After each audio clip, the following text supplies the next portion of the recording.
In the annals of America, some chapters are written not in ink, but in blood.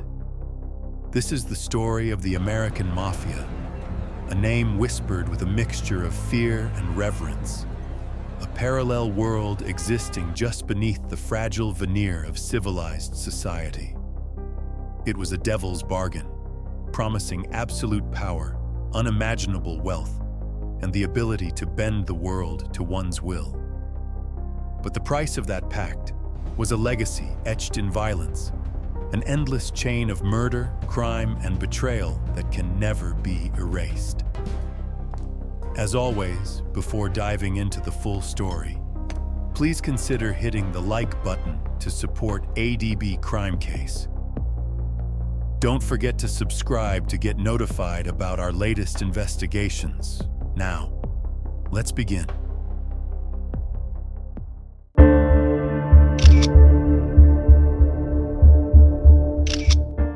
This story begins with waves of Sicilian immigrants who brought with them an unwritten code, Omertà, the code of silence, to the bustling ports of New York, and it spread like a malignancy.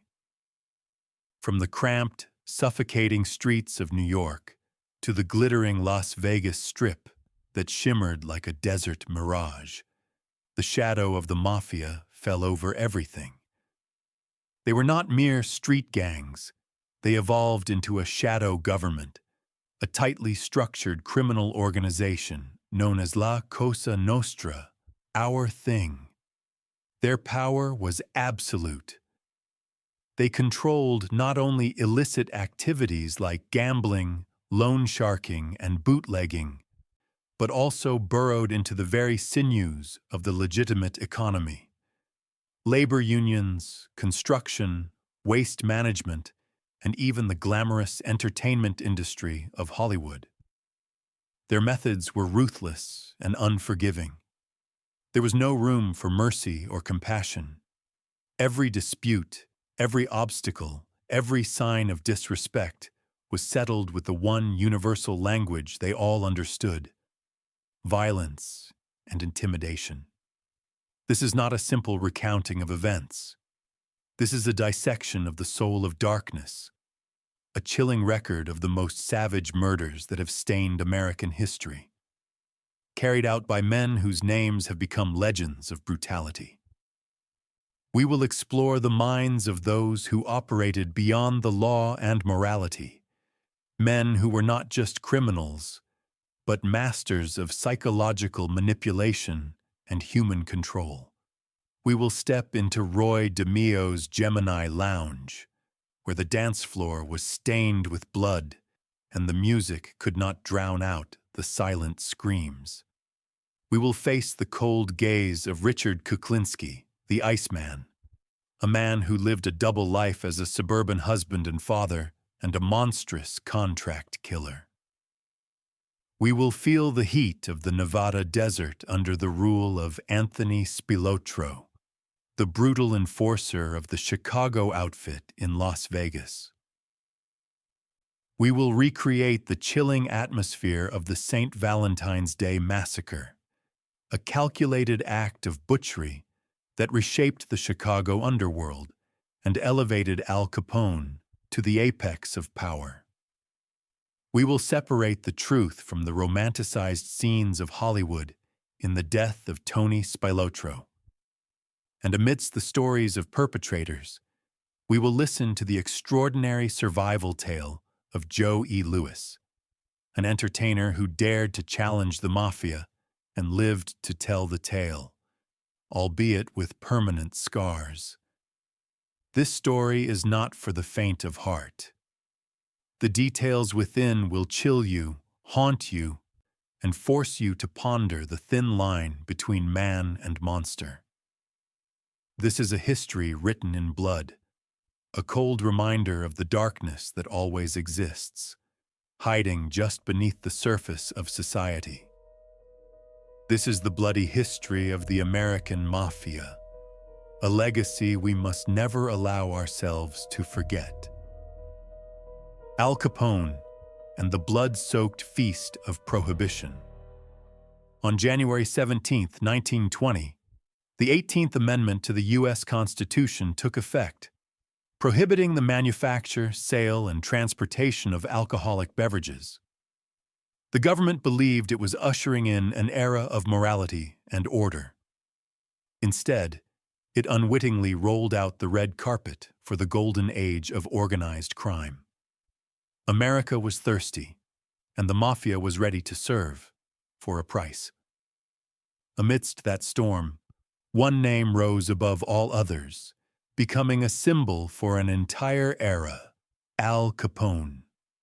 Born in Brooklyn, Alphonse Capone came to Chicago as a bouncer and bodyguard for mob boss Johnny Torrio.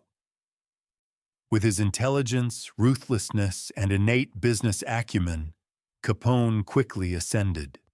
When Torrio retired after a failed assassination attempt, Capone, at just 26 years old, took control of the Chicago outfit, one of the most powerful criminal organizations in history. Chicago under Capone became a war zone. Rival gangs fought over every barrel of bootleg liquor, every street corner, every drop of blood. Capone wasn't just a gangster. He was the CEO of the underworld. He operated illegal breweries and distilleries, transportation lines, and a network of thousands of cleverly disguised speakeasies. He bought police, judges, and politicians, turning the city into his personal playground. He became a celebrity, a modern-day Robin Hood in the eyes of some, always seen in expensive suits, with fine cigars and a self-satisfied smirk. But behind that glamorous facade was a bloodthirsty beast. One incident laid bare Capone's raw brutality. When 3 traitors in his organization were discovered, Capone invited them to a lavish banquet. After the meal, as the men were relaxed, Capone and his enforcers tied them to their chairs. With his own hands, Capone took a baseball bat and proceeded to beat all 3 men to death. The message was clear. Betrayal would be paid for with unimaginable agony. Capone's power grew, but there was still one thorn in his side who dared to challenge him: George "Bugs" Moran, leader of the North Side Gang. The war between Capone and Moran turned the streets of Chicago into a river of blood. The climax of this war, and the act that would define Capone's legacy, took place on a frigid winter morning. February 14, 1929, the St. Valentine's Day Massacre. Capone's plan was as sophisticated as it was savage. He had his men lure Moran and his top lieutenants to a warehouse on North Clark Street with the promise of a hijacked shipment of high-quality whiskey at a bargain price. 7 men from Moran's gang were present in the garage, but Moran himself was running late. Spotting what he thought was a police car outside, he decided to wait and thereby saved his own life. Inside, Moran's men were unsuspecting when 4 men, 2 dressed in police uniforms, entered. They assumed it was a routine raid. The officers ordered the 7 men to line up and face the brick wall. Moments later, 2 men in civilian clothes entered carrying Thompson submachine guns. The deafening roar of nearly 100 rounds echoed through the garage, tearing the morning silence to shreds. When the gun smoke cleared, 7 bodies lay on the floor in a pool of blood. The massacre was swift, efficient, and utterly barbaric. The St. Valentine's Day Massacre shocked the nation. The public was horrified by the level of brutality. Everyone knew Capone was behind it, but he had crafted an airtight alibi. At the time of the murders, he was at his estate in Florida, being questioned by a prosecutor. The massacre annihilated the North Side Gang, making Capone the undisputed king of Chicago. but it also branded him public enemy number one and drew the intense focus of the federal government, which would ultimately bring him down on charges of tax evasion. Joe E. Louis, an unbreakable voice from the brink of death. In Al Capone's world, loyalty was not a choice, it was a requirement, and disrespect, no matter how slight, came with a heavy price. No one understood this better than Joey Louis. In 1927, Louis was a rising star, a talented singer and comedian whose performances consistently sold out the Green Mill, one of Chicago's premier nightclubs and a Capone-owned establishment. Louis was a beloved entertainer, but he was also ambitious. When his contract with the Green Mill was nearing its end, he accepted a more lucrative offer from a rival club, the Rendezvous Café. Capone's right-hand man warned Louis that leaving would be a grave mistake. The old man did not like his employees working for the competition, but Louis, perhaps overconfident in his fame and talent, ignored the threat. He believed he was just an artist, untouchable by the gang wars. He was wrong. One evening, after finishing his show at the Rendezvous Café, Louis was cornered by a group of Capone's men. They didn't say much. They acted. They held him down, and one man pulled out a sharp knife. They slit his throat from ear to ear, a cut so deep it nearly killed him. Not satisfied, they then severed part of his tongue, a symbolic act meant to permanently silence the voice that had made him famous. They left him there, to bleed out and die. But by some miracle, Louis did not die. He was found and rushed to the hospital in time. The recovery was a living hell, long and painful. The wound permanently altered his voice. When he was finally able to speak again, the smooth, singing voice of his past was gone, replaced by a deep, raspy, gravelly tone. It seemed his career was over, but Louis turned tragedy into strength. He learned to use his new voice, incorporating it into a unique comedic style. Audiences flocked to see him, not just to hear him perform, but to witness an extraordinary human being, a symbol of resilience who had looked the devil in the eye and refused to back down. Joe E. Louis not only survived, he became more famous than ever, a legend in Las Vegas. His story was later immortalized in the 1957 film The Joker is Wild, starring Frank Sinatra, forever cementing the life of a man who refused to let the Mafia silence his voice. As the Mafia empire matured, it needed tools to maintain its power. Those tools were men, specialists in the application of violence and intimidation.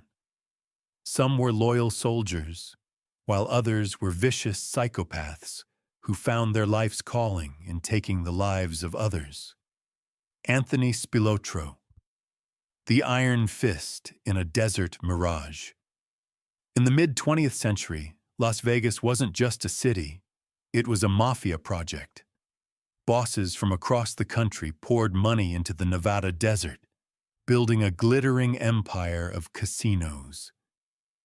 But that shimmering facade concealed a massive criminal enterprise, the skim, the theft of cash from the casino counting rooms before it was recorded for tax purposes.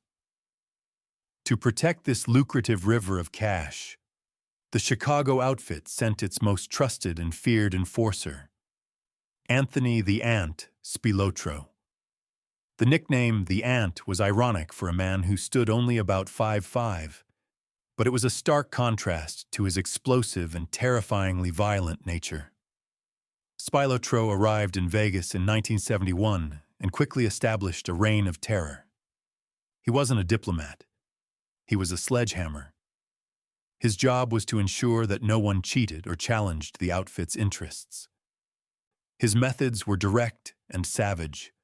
Troublemakers, casino cheats, and suspected informants all met the same fate: a one-way trip into the desert and an unmarked grave.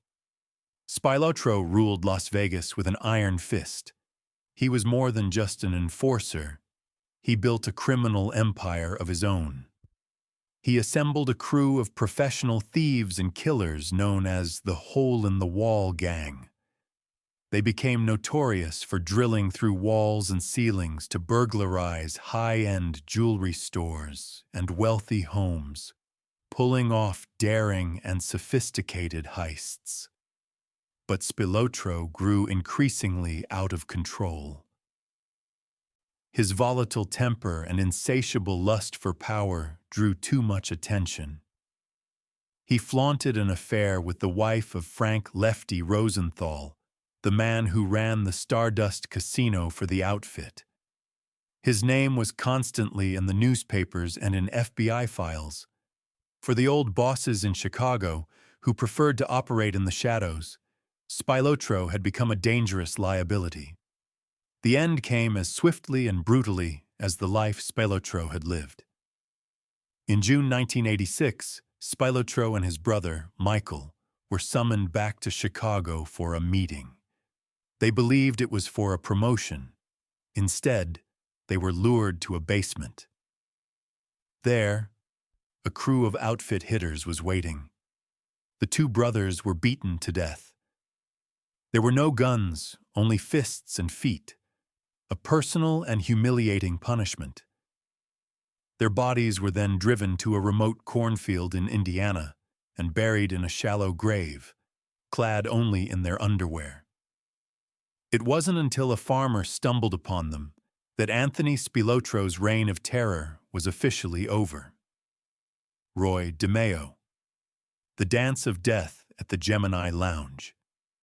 If Anthony Spilotro was a brutal sledgehammer, Roy DeMeo was a cold, clinical scalpel. Operating out of New York, DeMeo was the captain of a crew within the Gambino crime family, but he and his men functioned almost as an independent enterprise, specializing in everything from car theft and loan sharking to contract murder. And it was in the business of murder that DeMeo carved out a horrifying legacy. His base of operations was the Gemini Lounge in Brooklyn, a perfectly ordinary-looking neighborhood bar. But the apartment behind and above it was a human slaughterhouse. DeMeo had perfected a chillingly efficient process for murder and body disposal that became known as the Gemini method.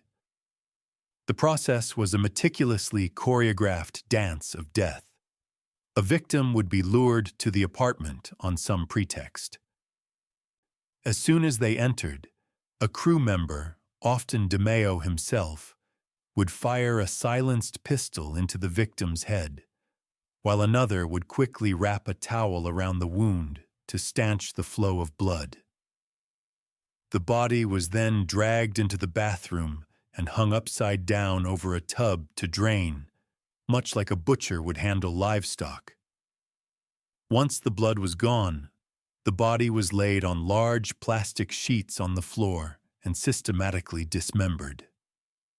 The body parts were carefully wrapped in plastic bags, packed into cardboard boxes, and driven to a massive landfill in Brooklyn, where they would disappear forever. The method was so effective that for years, DeMeo's victims simply vanished without a trace. The crew's brutality and efficiency were feared even by other members of the Mafia. The estimated death toll at their hands ranges from 70 to over 200 people. But like Spilotro, DeMeo drew too much attention from the FBI. Fearing he would cooperate with the authorities if captured, the Gambino family itself took action. In January 1983, Roy DeMeo was found dead in the trunk of his car, riddled with bullets. The killing machine had been dismantled by its own creators. Richard Kuklinsky, the demon of the suburbs. In the world of Mafia assassins, Richard Kuklinsky was an anomaly. He was not a made man, not bound by codes of honor or loyalty. He was an independent contractor, a monstrous killer for hire, and he worked for the highest bidder, including the major crime families. Kuklinsky lived an unbelievably dichotomous life. By day, he was a family man, living in a quiet suburban New Jersey home, hosting barbecues for neighbors and taking his children to church. But by night, he transformed into one of the most cold-blooded and inventive killers in history. His nickname, the Iceman, came from one of his signature techniques. To obscure the time of death and confound police, Kuklinsky would often store his victims' bodies in a large industrial freezer for months, or even years, before dumping them. When the bodies were finally found, decomposition would have only just begun, making it impossible for investigators to establish an accurate timeline. Kuklinsky's creativity in murder was limitless and horrific. He used guns, knives, and ropes, but he especially enjoyed experimenting. He killed with cyanide poison, sometimes administered simply by spraying it in a victim's face. He used explosives, crossbows, and even car tires. He recounted with cold detachment how he once tied a man down and let starving rats eat him alive. For Kuklinsky, murder wasn't just a job. It was an art, a pathological passion. He claimed to have murdered over 200 men, a figure that cannot be verified, but speaks to the scale of his operations and his savagery. Kuklinsky's career spanned decades, until a sophisticated law enforcement sting operation finally ensnared him. Even after his capture, Kuklinsky showed no remorse, recounting his crimes with terrifying indifference in televised interviews, showing the world the true face of the demon who lived in the suburbs. Every empire is destined to fall. For the American Mafia, the greatest enemy came not only from the outside, but from within.